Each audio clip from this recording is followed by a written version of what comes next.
You knew early that something about you was wrong. Not because anyone said it directly, but because of how rooms changed when you entered. The size, the looks, the way blame found you faster than understanding. You weren't the loudest child or the most disobedient, but somehow you were always the problem. If something broke, it was your fault. If someone was angry, you triggered it. If there was tension, you absorbed it. You learned quickly. Being yourself made things worse. So you adjusted. You shrank. You watched carefully. And yet, no matter how good you were, the disapproval stayed. Here is the paradox. The child who was most aware, most sensitive, most perceptive, became the one most rejected. You didn't lack love. You were surrounded by it, just never directed at you. This video is not about blaming parents. It's about naming a psychological truth that many people live with silently. Some children are unconsciously chosen to carry what the family cannot face, and that changes everything. In psychology, this role is known as the scapegoated child. In dysfunctional systems, families operate like emotional ecosystems. Unresolved shame, rage, insecurity. It doesn't disappear. It has to go somewhere. So it is placed onto the most emotionally receptive child. Often, the one who notices too much, feels deeply, refuses to pretend. This is not coincidence. It is projection. Carl Jung described projection as the act of disowning parts of oneself and seeing them in another. The hated child becomes the mirror the family cannot tolerate. Another key concept is attachment trauma. When love is inconsistent or conditional, the child's nervous system wires around one terrifying question: what is wrong with me? Over time, this creates toxic shame, not the feeling of having done something wrong, but the belief of being wrong. Neurologically, the child enters the brain becomes trained to scan for threat, anticipate rejection, self-monitor constantly. This is not a personality trait. It is a survival adaptation. The child is not weak. They are overdeveloped in awareness at the cost of safety. Being the unloved child is often a quiet struggle,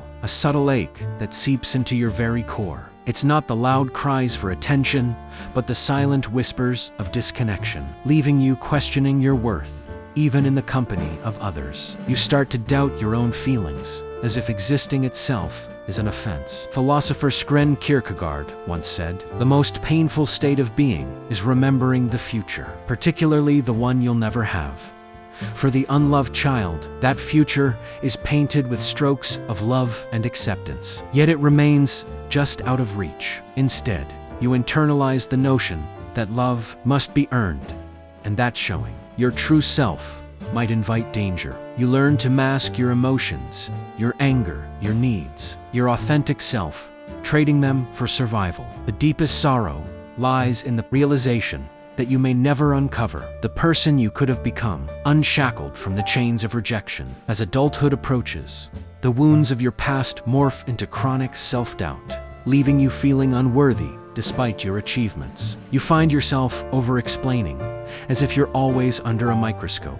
You possess empathy in abundance, yet struggle to safeguard your own heart. The shadows of authority and criticism loom large, leading you to gravitate toward partners who mirror your familiar pain. You grapple with the belief that you are too much or not enough, sometimes both at once. These aren't mere shortcomings. They are adaptations to a harsh environment. The path to healing doesn't start with fixing these flaws, but with acknowledging them. Instead of asking, "Why am I this way?" consider, "This made sense once." You were shaped by an environment that needed a bearer of its burdens, but those burdens are not yours to carry. Healing isn't an overnight transformation into confidence. It's a gradual reclamation of your reality. It begins with shedding shame, understanding that the rejection you faced was not about your worth, but a reflection of others' fears. Engaging with your inner child becomes crucial, allowing you to validate your dismissed emotions, express anger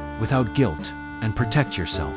Establishing boundaries is essential. Not everyone deserves access to your inner world. Now, for the first time, you can choose yourself without seeking approval. James Baldwin said, "Not everything that is faced can be changed, but nothing can be changed until it is faced." You were never meant to carry the burdens of others. You were a child, yearning for safety, for love. Remember, You were not unloved because of any flaw. You were targeted for your insight. In a world steeped in denial, healing isn't about proving your worth. It's about realizing you never needed to. If this resonates with you, share it with someone who has felt the sting of unworthiness. Remember, you are not here to shrink. You are here to reclaim the parts of you that have endured.